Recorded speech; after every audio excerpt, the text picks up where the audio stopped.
টেলিফোনটা রেখেই আনন্দে লাফিয়ে উঠল টুপুর। রোববার সকালে এমন একটা সুসংবাদ!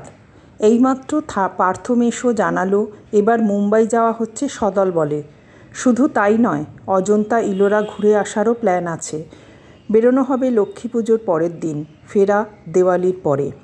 সব মিলিয়ে প্রায় 2 সপ্তাহ। টানা 14 দিন মিতিন মাসির লেজ হয়ে থাকতে পারবে টুপুর। তার মধ্যে একটাও কি রোমাঞ্চকর ঘটনা ঘটবে না? অবনী ডাইনিং টেবিলে বসে পাকা পেঁপে খাচ্ছেন। সহেলি আর টুপুরের মতো ছুটির সকালে লুচি, পরোটা, ভাজাভুজি খাওয়া তার একদমই পছন্দ নয়। ইদানিং তিনি বেশি করে ফলাহারে মন দিয়েছেন। শসা, আপেল, আনারস, কলা, কমলালেবু, যখন যা পাওয়া যায়। বেড়ানোর খবরটায় অবনীর তেমন হেলদোল দেখা গেল না। ছোট্ট কাটায় এক টুকরো পেঁপে গেথে বললেন, অজন্তা ইলোরা আমার 2 বার ঘোরা। মুম্বাইও গিয়েছি 4 এবারে মহারাষ্ট্রের দুর্গগুলো দেখে আসতে পারলে কাজের কাজ হয়। সঙ্গে সঙ্গে সহেলি হাঁ হাঁ করে উঠেছেন। কখনোও না, আমি মরে গেলেও কোনো দুর্গে যাব না। টুপুর অবাক মুখে বলল, কেন মা? দুর্গ তো খুব ইন্টারেস্টিং জায়গা। এক একটা দুর্গ মানে এক একটা ইতিহাস। আর মহারাষ্ট্রের অনেক ফোর্টই তো ছত্রপতি শিবাজির তৈরি। ইন্ডিয়ার হিস্ট্রি জানতে গেলে ওই ফোর্টগুলো তো দেখা দরকার। নিকুচি করেছে তোর ইতিহাসের। সহেলি ঝেঁচিয়ে উঠলেন, যা উঁচু উঁচু উঁচু সিঁড়ি হয় কেল্লাগুলোর, বাপস! মনে আছে রাজস্থানের যোধপুর ফোর্টে গিয়ে আমার কি হাল হয়েছিল। হাঁটু নাড়তে পারছি না, কোমর ঝনঝন, দরদরিয়ে ঘামছি। অজন্তা ইলোরা গেলেও কিন্তু হাঁটতে হবে মা, পাহাড়ে চড়তে হবে। সে আমি রাজি আছি। সুন্দর জিনিস দেখার জন্যে কষ্ট করতে আমার আপত্তি নেই। বারে, দুর্গে বুঝি সুন্দর সুন্দর জিনিস নেই?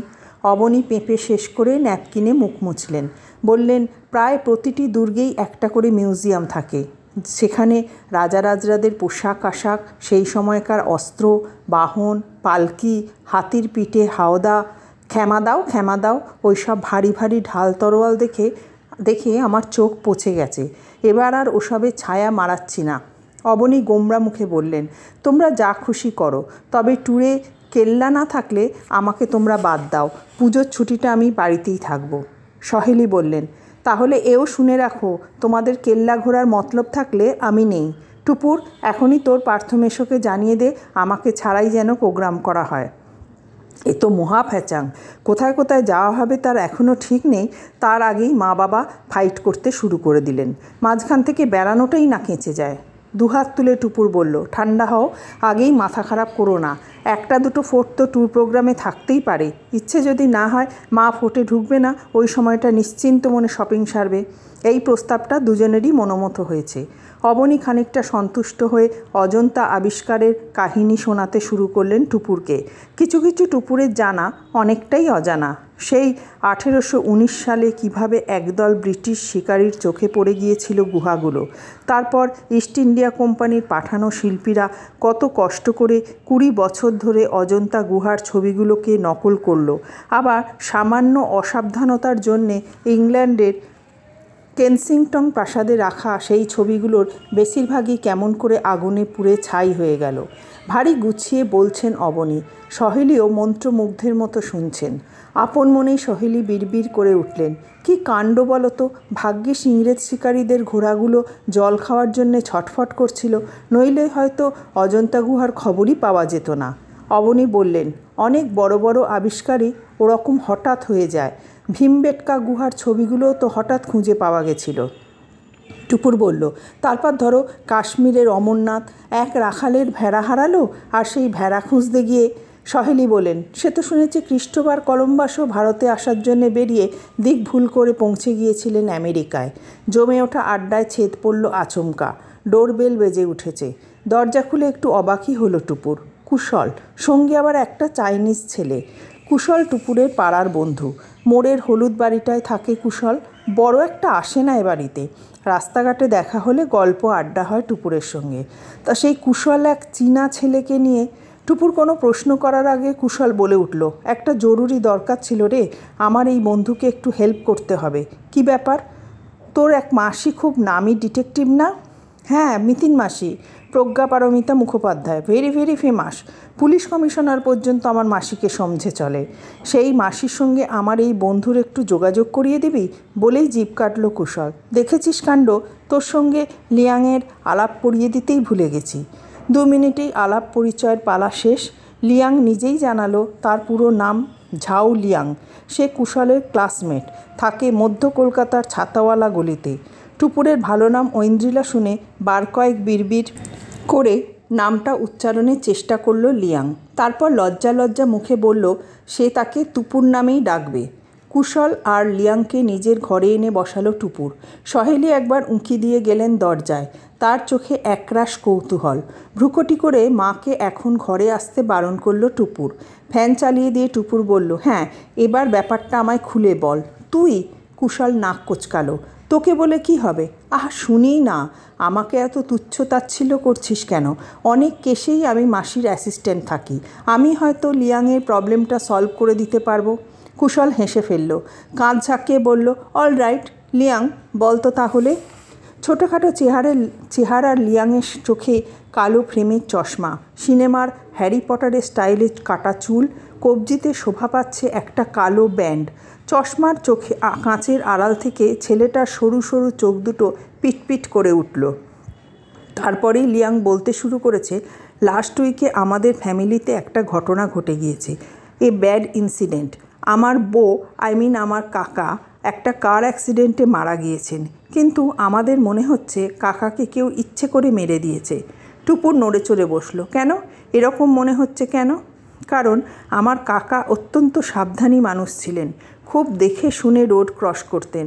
দুদিক ভালোভাবে না দেখে তিনি ফুটপাত থেকে নামতেনই না। আমরা তাই নিয়ে কত ঠাট্টা রসিকতাও করেছি। এমন একজন লোককে একটা গাড়ি কী করে ধাক্কা দিল কিছুতেই বুঝতে পারছি না। কোথায় হয়েছিল অ্যাক্সিডেন্টটা? জায়গাটাও খুব অড, সেই প্রিন্সেপ ঘাটের কাছে। কাকা যে ওখানে সন্ধেবেলা কেন গিয়েছিলেন সেটাও আমাদের মাথায় ঢুকছে না। কাকার বডিটাও পড়েছিল একেবারে ফুটপাতের গা ঘেঁষে। কোনো গাড়ি রাস্তার অতটা ধারে এসে কি করে যে তাকে চাপা দিল। লিয়াংয়ের কথায় প্রচুর ইংরেজি শব্দ আছে বটে, তবে তার বাংলাটাও মন্দ নয়। উচ্চারণে একটা বিচিত্র টান থাকলেও বুঝতে তেমন অসুবিধে হয় না। একটু থেমে থেকে লিয়াং ফের বলল, আরও একটা ব্যাপার, কাকার কাছে একটা জিনিস থাকার কথা ছিল। জিনিসটা কিন্তু ডেড বডির কাছাকাছি কোথাও পাওয়া যায়নি। কাকার মোবাইল ফোনটাও মিসিং, অথচ কাকার ঘড়ি, পার্স, টাকা কড়ি কিচ্ছু খোয়া যায়নি।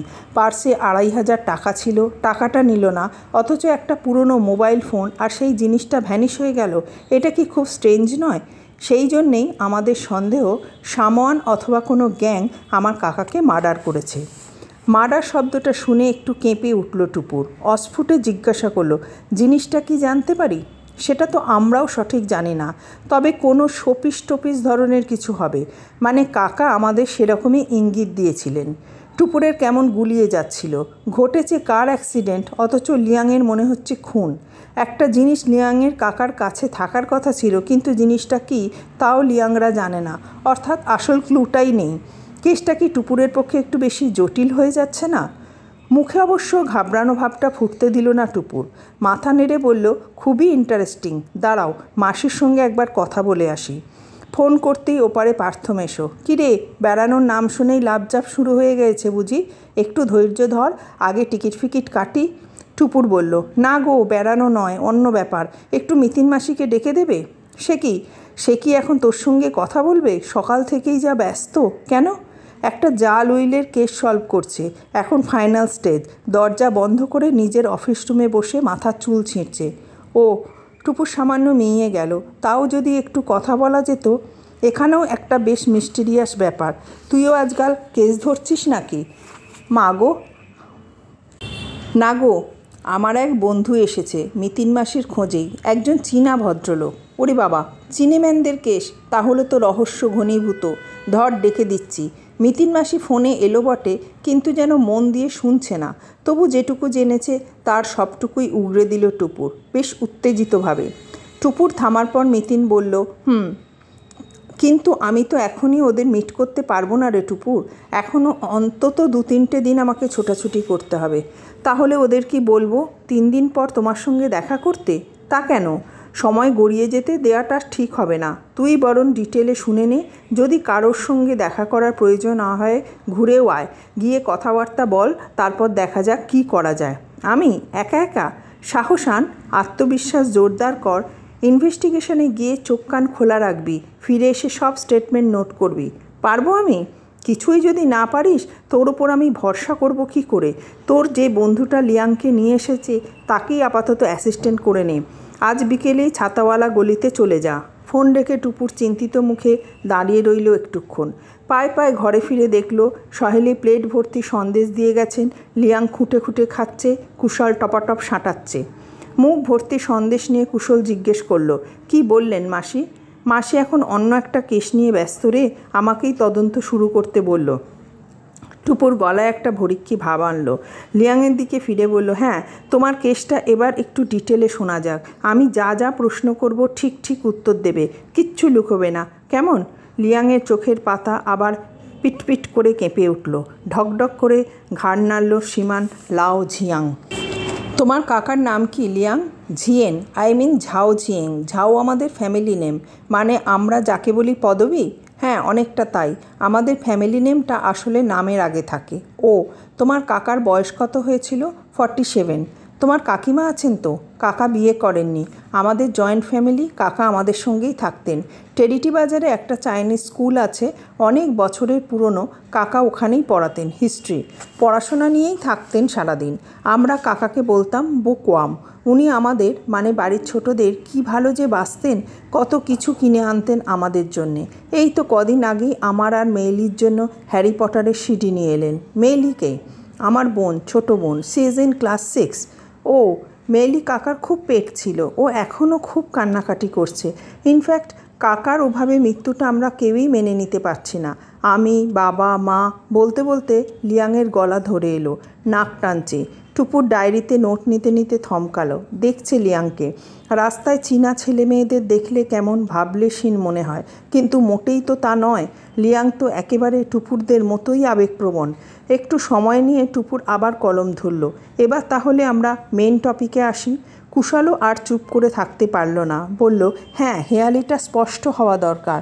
লিয়াং বলছে ওর কাকার কাছে একটা জিনিস থাকার কথা ছিল, অথচ লিয়াংরা জানে না জিনিসটা কি। এটা কীরকম একটু শোনাচ্ছে না? লিয়াং বলল, সত্যি জানি না রে, তবে কাকা বাড়িতে যা বলে বেরিয়েছিলেন সেই মতো কাকার কাছে জিনিসটা থাকার কথা। কিন্তু কি জিনিস? তাহলে আর একটু আগে থেকে বলি। দিন 15 আগে কাকা একদিন রাতে বাড়ি ফিরে বললেন, বেগবাগানের এক কিউরিও শপে তিনি অদ্ভুত একটা জিনিস দেখতে পেয়েছেন। জিনিসটা সম্ভবত খুব মূল্যবান। কাকা ঠিক করেছিলেন ওটা তিনি কিনে আনবেন, আর ওই জিনিসটাই নাকি হবে এবারের মুন ফেস্টিভ্যালে আমাদের বাড়ির সবচেয়ে বড় আকর্ষণ। টুপুর ডায়েরি থেকে চোখ তুলল। মুন ফেস্টিভ্যালটা কি? কুশল আগ বাড়িয়ে বলে উঠল, মুন ফেস্টিভ্যাল জানিস না? লিয়াংদের চাইনিজ ক্যালেন্ডার তো আমাদের মতো নয়, ওদের বছর ঘোরে চাঁদের হিসেবে। অমাবস্যা টু অমাবস্যা 1 মাস। ফেব্রুয়ারি মাসের অমাবস্যার দিন ওদের নববর্ষ, আর সেই হিসেবে অষ্টম চান্দ্র মাসের 15th ডেতে হয় ওদের মুন ফেস্টিভ্যাল, পূর্ণিমার দিন।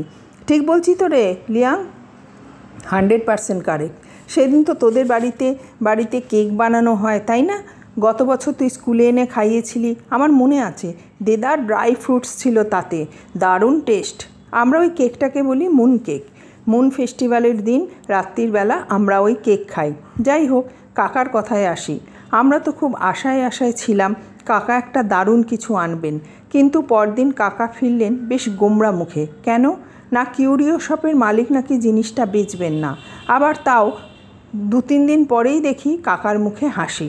দোকানের মালিক নাকি শেষ পর্যন্ত 10,000 টাকায় জিনিসটা দিতে রাজি হয়েছেন। তখনও তোমরা জানতে চাওনি জিনিসটা কি? জিজ্ঞেস করেছিলাম। মেয়েলি তো কাকার কানের পোকা বের করে দিয়েছিল প্রায়, কিন্তু কাকা কিছুতেই বলেনি, খালি বলতেন সারপ্রাইজ, ধৈর্য ধরো। তারপর লাস্ট স্যাটারডে কাকা স্কুল থেকে বাবাকে মোবাইলে জানালেন ছুটির পর জিনিসটা কিনে তবে উনি বাড়ি ফিরবেন। কাকার কলিগরা তো বাড়িতে এসেছিলেন, তারাও বলেছেন ওই কাকা ওই দিন দুটোতেই বেরিয়ে পড়েছিলেন, আর অ্যাক্সিডেন্টটা ঘটেছে সন্ধেবেলায়। এই 4-5 ঘন্টার মধ্যে কাকা কি আর জিনিসটা কিনে ফেলেননি? এটা কিন্তু ঠিকঠাক বলা কঠিন। টুপুর ভুরু কোচকালো। কিনতেও পারেন, নাও কিনতে পারেন। সেই দোকান কি বলছে? কিউরিও শপ? লিয়াং যেন থমকালো একটু, ঢোক গিলে বলল, দোকানে তো খবর নেওয়া হয়নি। সে কি? হ্যাঁ, মানে আমি তো বেগবাগানের দিকটা ভালো চিনি না, একা একা যেতে সাহসও পাইনি।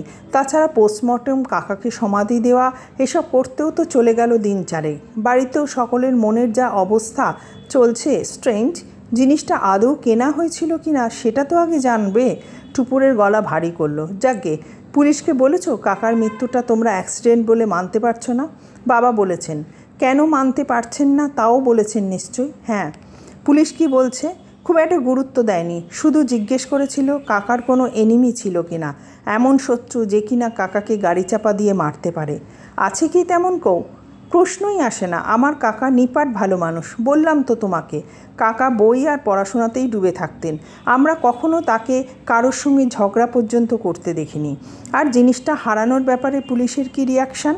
দোকানের লোকেশানটা নিয়েছে, বলেছে খোঁজ করে দেখবে। লিয়াং চশমা ঠিক করলো। তবে বাবা বলছিলেন পুলিশ নিজে থেকে কিছুই করবে না, সারাক্ষণ ওদের পিছনে লেগে থাকতে পারলে, নিয়মিত তালা লাগালে হয়তো একটু নড়াচড়া করবে, নইলে তাও করবে না। আর আমার বাবার পক্ষে ওদের পিছনে সবসময় ছুটোছুটি করা সম্ভবই নয়। কেন? দোকান সামলাতে হয় যে। তাছাড়া বাবার মনটাও খুব ভেঙে গিয়েছে। বলছেন আর কাটাছেঁড়া করে কি লাভ? আমার ভাই তো আর ফিরবে না।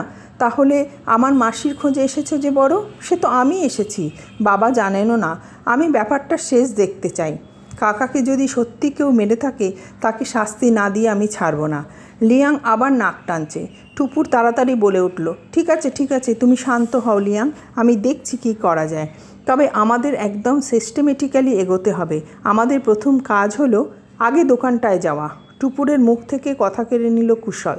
জানতে হবে জিনিসটা সত্যি লিয়াংয়ের কাকা কিনেছিলেন কিনা, এবং জিনিসটা কি ছিল। টুপুর ফের কথা ধরে নিল, যদি সত্যি জিনিসটা দামি হয় তখন তো খুনের আশঙ্কাও উড়িয়ে দেওয়া যাবে না। কিন্তু তখন আমাদের লিয়াংয়ের বাড়ি যেতে হবে, সবাইকে কিছু প্রশ্নও করতে হবে। তোমার বাবা তখন কিছু মনে করবেন না তো লিয়াং? নাক কুচকে 2-1 সেকেন্ড কী যেন ভাবল লিয়াং, তারপর বলল, নো প্রবলেম, আমি বাবাকে সব বুঝিয়ে বলবো। গুড। টুপুর কুশলের দিকে ফিরল। কাজে তাহলে নেমে পড়া যাক, কি বলো? অবশ্যই, আমিও তোর সঙ্গে আছি। কুশল একগাল হাসল। আমার প্রচুর ডিটেকটিভ বই পড়া আছে, আমার অ্যাডভাইস নিলে 3 দিনে কেস সলভ হয়ে যাবে। মনে মনে হাসল টুপুর। রহস্য গল্প পড়েই যদি ডিটেকটিভ হওয়া যেত, তাহলে তো মিতিন মাসি নয়, পার্থমেশুই কবে গোয়েন্দা বনে যেত। ডিটেকটিভ হতে গেলে একটা 3 নম্বর চোখ থাকা দরকার, সেই চোখ বই পড়ে গজায় না। যাকগে, তবু কুশল থাকলে ক্ষতি নেই, লোকবলেরও তো মূল্য আছে। মুখে একটা প্রাজ্ঞ ভাব ফুটিয়ে টুপুর বলল, তাহলে দোকানে আমরা কবে যাচ্ছি? কুশল বলল, শুভস্য শীঘ্রম, আজই চলো। দূর, আজ তো রবিবার, দোকান বন্ধ থাকবে।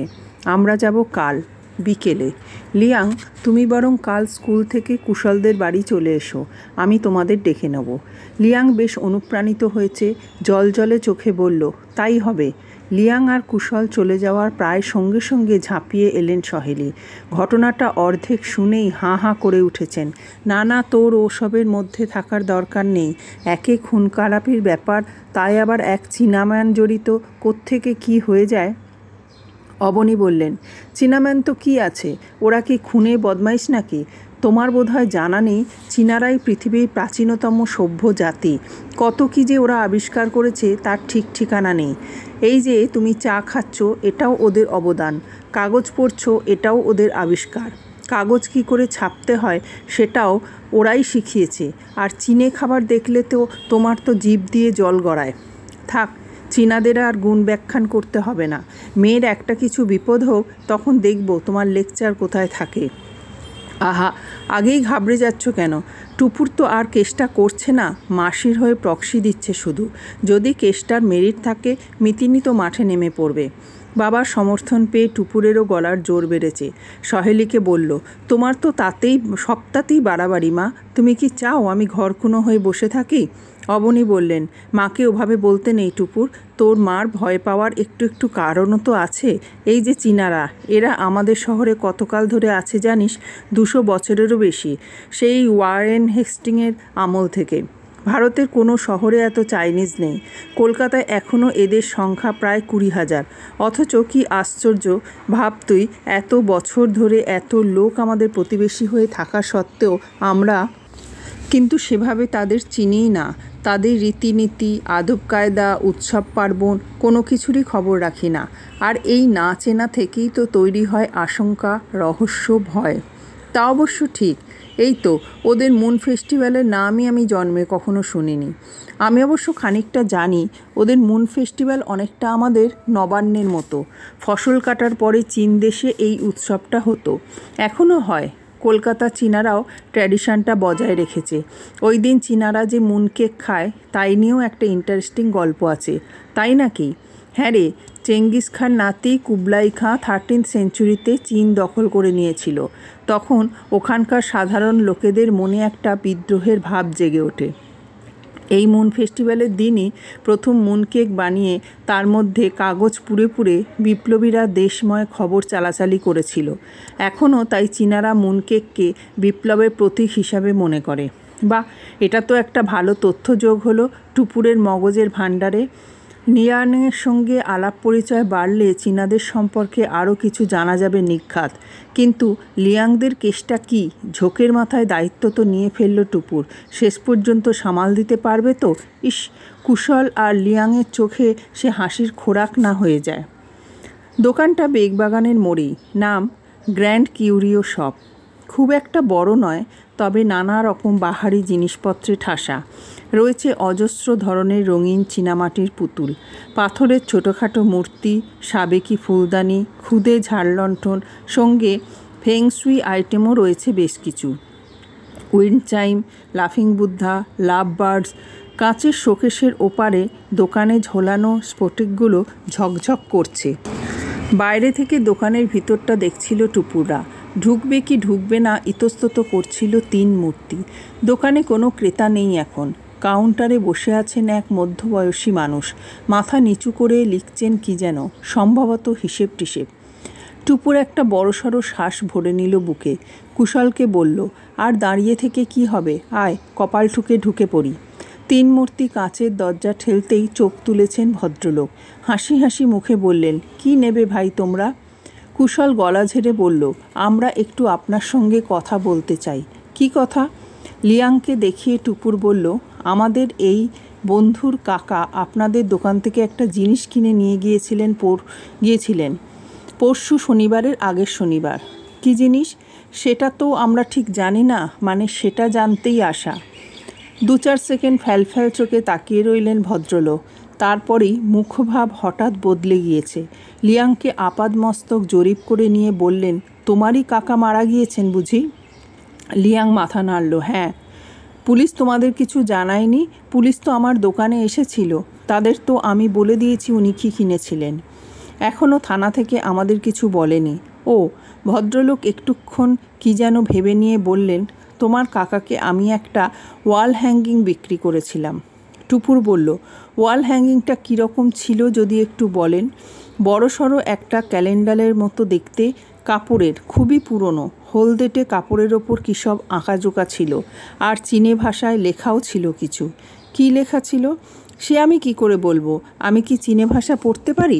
সত্যি বলতে কি, ওটা যে চাইনিজ লেখা তাও আমি জানতাম না। আমার ধারণা ছিল ওগুলো ছোট ছোট ছবি। ওই চীনা ভদ্রলোকই খুঁটিয়ে খুঁটিয়ে পড়ছিলেন, তাই দেখে আমি বুঝতে পারলাম। উনি কি আপনাকে বলেছিলেন কি লেখা আছে? না, শুধু বলেছিলেন এটা খুব ইন্টারেস্টিং পিস, মনে হচ্ছে আমার রিসার্চের কাজে লাগবে। ও হ্যাঁ, আর একটা কথাও বলেছিলেন, ওয়াল হ্যাঙ্গিংটা কার যেন আঁকা, কি যেন নাম, দূরছাই, নামটা মনে আসছে না। পুলিশকে বলতে পেরেছিলেন নামটা? শুধু ওই মোটুকুই মনে আছে। ও, যদি আপত্তি না থাকে আর একটা প্রশ্ন করব। আমরা শুনেছি আপনি নাকি গোড়ায় ওটা বিক্রি করতে চাননি, কারণটা জানতে পারি? ভদ্রলোককে এবার বেশ গম্ভীর দেখালো। এ কথা কে বলল তোমাদের? লিয়াং বলল, আমার কাকাই বাড়িতে গল্প করেছিলেন। আবার কথা বলতে সামান্য সময় নিলেন ভদ্রলোক। সত্যি ওটা বেচার আমার ইচ্ছা ছিল না। অবশ্য কোনো স্পেসিফিক কারণ নেই, জাস্ট একটা প্রাচীন লুক আছে বলে দোকানেই সাজিয়ে রেখেছিলাম। পরে তাহলে ডিসিশন বদল করলেন যে? ভদ্রলোক বারবার এসে চাইছিলেন। আমিও ভাবলাম যদি কাজে লাগে তো দিয়েই দিই।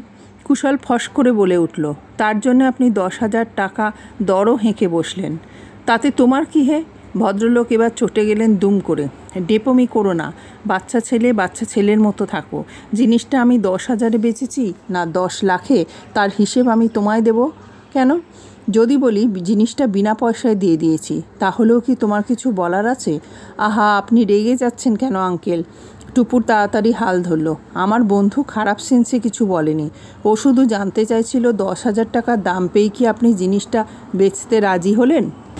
আমি এই প্রশ্নের জবাব দেবই না। ভদ্রলোকের গোলগাল মুখখানা থমথম করছে। জিনিসটা বেচে আমি অপরাধী হয়ে গিয়েছি নাকি? একবার পুলিশ এসে জেরা করবে, একবার তোমরা এসে 17.5খানা প্রশ্ন হানবে। প্লিজ আঙ্কেল, আপনি অন্যভাবে নেবেন না। আসলে জিনিসটা কেনার পরেই লিয়াংয়ের কাকা মারা গেলেন তো, এবং ওয়াল হ্যাঙ্গিংটাও ভ্যানিশ হয়ে গেল। এই তোমরা কি বলতে চাও? ভদ্রলোকের নাকের পাটা ফুলে উঠল। আমার দোকান থেকে কিছু কেনার পর কোনো কাস্টমারের যদি অ্যাক্সিডেন্ট হয়, তার জন্য আমি দায়ী? তার কাছ থেকে যদি কিছু খোয়া যায়, তাতেই বা আমার কি করার আছে? আর তোমাদের আমি এত কৈফিয়তই বা কেন দেব? কুশল পাল্টা কিছু বলতে যাচ্ছিল। টুপুর চোখের ইশারায় তাকে থামালো। নিজেও চুপ করে গিয়েছে, নিরীক্ষণ করছে দোকানের মালিককে। ভদ্রলোকের মুখ চোখে কেমন যেন অস্থির অস্থির ভাব। টুপুররা তো এমন কিছু আজে বাজে প্রশ্ন করেনি, অথচ ভদ্রলোক ক্ষেপে গেলেন কেন? পুলিশ কি এসে খুব চোটপাট করে গিয়েছে? দুজন খদ্দের ঢুকছে দোকানে, স্বামী স্ত্রী। ভদ্রলোক পলকে সামলে নিয়েছেন নিজেকে। টুপুরদের ছেড়ে তাদের নিয়ে ব্যস্ত হয়ে পড়লেন। পটাপট আলো জ্বালিয়ে দিয়েছেন। আরও ঝলমল করে উঠল দোকান। ঘুরে ঘুরে হরেক রকমের উইন্ড চাইম দেখাচ্ছেন। টুং টুং টিং টাং বাজনায় দোকান মুখর। শুধু বাতাসি ঘণ্টাই নয়, একটা হাস্যমুখ বুদ্ধমূর্তিও পছন্দ করলো স্বামী স্ত্রী। দরাদরি কোনো বালাই নেই। করকরে 700 টাকা দিয়ে প্যাকেটে বগলদাবা করে বেরিয়ে গেল দুজনে। ক্যাশবাক্সে টাকা রাখলেন দোকানের মালিক। মেজাজ ঈষৎ প্রসন্ন যেন। তেরচা চোখে বললেন, কি হলো, তোমরা এখনও দাঁড়িয়ে আছো যে? টুপুর মুখটা কাচুমাচু করে বলল, এমনি। আপনার মনে কষ্ট দিয়ে ফেললাম, তাই সরি বলার জন্যে ওয়েট করছি। ঠিক আছে। ভদ্রলোকের কাঁচা পাকা গোপের ফাঁকে এক ফালি হাসি উকি দিয়েই মিলিয়ে গেল। নরম স্বরে লিয়াংকে বললেন, শোনো ভাই, তোমার কাকার মৃত্যু সংবাদে আমি সত্যি খুব দুঃখিত হয়েছি। ওর সঙ্গে আমার কতটুকুই বা পরিচয়? 2-4 দিন দোকানে এসেছেন, 2-4টে কথা বলেছেন, ব্যাস। তাতেই ভদ্রলোককে আমার বেশ লেগেছিল। শান্ত ধরনের মানুষ, ভেরি লাইকেবল ফেলো। লিয়াং মৃদু গলায় বলল, আমার কাকাকে সবাই লাইক করতো, সেই জন্যই তো ভেবে পাচ্ছি না কে তাকে ওভাবে মারল। আহা, ইচ্ছে করে কেউ মেরে দিয়েছে এমনটাই বা ভাবছো কেন? ভালো মানুষরা গাড়ি চাপা পড়েন না? আর ওয়াল হ্যাঙ্গিংটা হয়তো এদিক ওদিক পড়েছিল, রাস্তার কেউ তুলে নিয়ে গেছে। কিন্তু ওয়াল হ্যাঙ্গিংটা নিয়ে কাকার তো বাড়ি ফেরার কথা, তিনি প্রিন্সেপ ঘাটের দিকে যাবেনই বা কেন? সেটা তো আমি বলতে পারবো না, দেখো পুলিশের তদন্তে কি বেরোয়। টুপুর বলল, আঙ্কেল, আর একটা কথা জিজ্ঞাসা করব? আবার কি প্রশ্ন? আপনি কি জানতেন ওয়াল হ্যাঙ্গিংটা খুব মূল্যবান? 10,000 টাকা দামও হতে পারে। বারবার 10,000 করছো কেন? দাম নিয়ে আমি কোনো কথাই বলবো না। আচ্ছা, আর একটা কোয়েশ্চেন আঙ্কেল, ওয়াল হ্যাঙ্গিংটা কতদিন ধরে আপনার দোকানে ঝুলছিল? রিসেন্টলি এনে রেখেছিলাম, 1.5-2 মাস হলো। পেয়েছিলেন কোত্থেকে? মানে কারোর কাছ থেকে কিনে সাজিয়েছিলেন নাকি? ওটা আমার বাড়িতেই ছিল বহুকাল ধরে। কুশল বলে উঠল, আশ্চর্য, বহুকাল ধরে বাড়িতে ছিল, অথচ 1.5-2 মাস আগে দোকানে টাঙিয়েছিলেন। কেমন শোনাচ্ছে না? কি মিন করতে চাইছো তুমি? আমার জিনিস আমি ঘরে রাখি, দোকানে টাঙাই, তাতে তোমাদের কি? কিছুই না। তবে শেষ পর্যন্ত মোটা টাকায় বেচে দিলেন তো। চোপ, বেশ করেছি, বেচেছি। ভদ্রলোক ঝপ করে ফের তেতে গিয়েছেন। যাও তো, ভাগো তো এবার। একে খদ্দের নেই, তার উপর কোত্থেকে যত উটকো আপদ এসে। আউট। ভদ্রলোকের হম্বিতম্বির ধাক্কাতেই টুপুররা প্রায় ছিটকে বেরিয়ে এলো বাইরে। ফুটপাত থেকেই দেখল ভদ্রলোক এখনও কটমট চোখে তাদের দিকে তাকিয়ে। হঠাৎই পকেট থেকে মোবাইল ফোন বার করে কার সঙ্গে যেন কথা বলা শুরু করেছেন। বাতচিত চালাতেও দৃষ্টি টুপুরদের দিকে। টুপুর চাপা গলায় বলল, চল সরে যাই। 2-4 পা গিয়েও কুশল দাঁড়িয়ে পড়ল। উত্তেজিত গলায় বলল, ভদ্রলোককে ছেড়ে দেওয়া বোধহয় উচিত হলো না, আর একটু বাজানোর দরকার ছিল। লিয়াং মাথা দুলিয়ে বলল, ইয়েস, লোকটাকে আমার যথেষ্ট সাসপিশিয়াস মনে হচ্ছে। কাকার অ্যাক্সিডেন্টের পিছনে ওর একটা হাত থাকলেও থাকতে পারে। কুশল মুঠো ঝাঁকিয়ে বলল, অবশ্যই। জিনিসটা বিক্রি করার পরই হয়তো মনে হয়েছে কাজটা ভুল হয়ে গেল, আরও বেশি দামে জিনিসটা বেচা যেত, তাই হয়তো ওয়াল হ্যাঙ্গিংটা ফের হাতানোর জন্য অ্যাক্সিডেন্টটা ঘটিয়েছে। টুপুর হেসে ফেলল। তার মানে দাঁড়াচ্ছে জিনিসটা বেচার পরেই ভদ্রলোক লিয়াংয়ের কাকাকে মারতে গাড়ি নিয়ে বেরিয়ে পড়েছিলেন। নিজে যাবেন কেন? লোকও তো লাগাতে পারেন। বেশ, তাই না হয় হলো, কিন্তু লিয়াংয়ের কাকা বাড়ি না ফিরে প্রিন্সেপ ঘাটেই বা গেলেন কেন? যাতে কেউ তাকে ফাঁকা জায়গায় নিশ্চিন্তে গাড়ি চাপা দিতে পারে। কুশল একটু দমে গেল। এবার বেলা পড়ে এসেছে, সন্ধে নামছে শহরে। আনমনে একবার আকাশের দিকে তাকালো কুশল, তারপর ভুরু কুঁচকে বলল, তুই আমার আইডিয়াটাকে পাত্তা দিচ্ছিস না টুপুর। আমি কিন্তু এরকম একটা কেস পড়েছি। জুয়েলারির মালিক একটা হীরের নেকলেস বিক্রি করার পর নিজের কাস্টমারকে খুন করিয়ে গয়নাটা আবার নিয়ে নিচ্ছে। কেউ তাকে সন্দেহ করেনি, কিন্তু ডিটেকটিভ ঠিক ধরে ফেলেছিল। মনে রাখবি টুপুর, যাকেই তুই সন্দেহের তালিকার বাইরে রাখবি সেই কিন্তু সম্ভাব্য অপরাধী। বুঝলাম, কিন্তু প্রিন্সেপ ঘাটে যাওয়াটা, কারণটা খুঁজতে হবে, ওটাই তো ডিটেকটিভের কাজ। টুপুর আর তর্কে গেল না, তবে কিউরিও শপের মালিককেও একেবারে ঝেড়ে ফেলল না চিন্তা থেকে। আরও অনুসন্ধান দরকার। লিয়াং বলছে তার কাকা অজাত শত্রু, তাহলে তাকে কেউ মারবে কেন? আর ওই ওয়াল হ্যাঙ্গিংটাই কি একমাত্র কারণ? ভালো করে খতিয়ে না দেখে নিশ্চিত হওয়াটা কি বুদ্ধিমানের কাজ হবে? লিয়াংদের পরিবারের মধ্যেই কোনো গণ্ডগোল নেই তো? কোনো জ্ঞাতি শত্রুতা সম্পত্তির জন্যে, কিংবা অন্য কিছু যা টুপুর এখনও জানে না? চিন্তিত স্বরে টুপুর বলল, মনে হচ্ছে একবার লিয়াংদের বাড়ি যেতেই হবে। লিয়াং বলল, কবে যাবে বলো? দেখি, রাত্রে ফোন করে তোমায় জানিয়ে দেব। কুশল বলল, আমার কিন্তু এখনও মনে হচ্ছে ওই দোকানদার ভদ্রলোকই কোনো ফাউল প্লে করেছে। ভদ্রলোককে ভালো করে চেপে ধরতে পারলেই সত্যিটা বেরিয়ে আসবে। টুপুর অন্যমনস্কভাবে মাথা নাড়ল। দরকার হলে তাও করা যাবে। লালবাজার পার হয়ে বা ফুটপাত ধরে সেন্ট্রাল অ্যাভিনিউর দিকে একটুখানি হাঁটলেই ছাতাওয়ালা গলি। লিয়াং রাস্তাটার মুখেই দাঁড়িয়েছিল। টুপুরদের দেখে হাত তুলল, হাই, তোমরা তো লেট করলে কেন? কুশল বলল, আর বলিস না, বাড়ি ফিরে স্কুল ইউনিফর্ম চেঞ্জ করে টুপুরকে ডাকতে গেলাম। টুপুরও রেডি হলো, তারপর বাস, ট্রাফিক জ্যাম। ওকে, তাড়াতাড়ি চলো।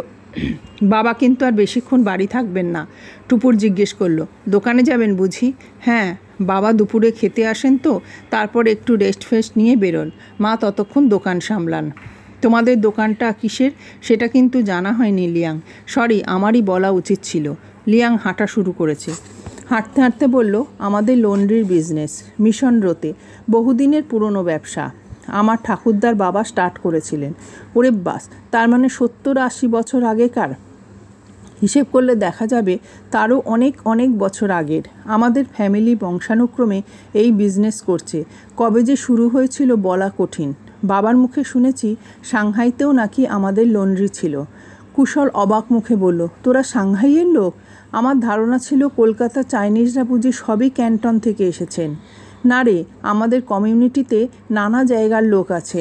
কেউ এসেছিল হাক্কা থেকে, কেউ বা হুপে, অবশ্য সংখ্যায় ক্যান্টনের লোকই বেশি।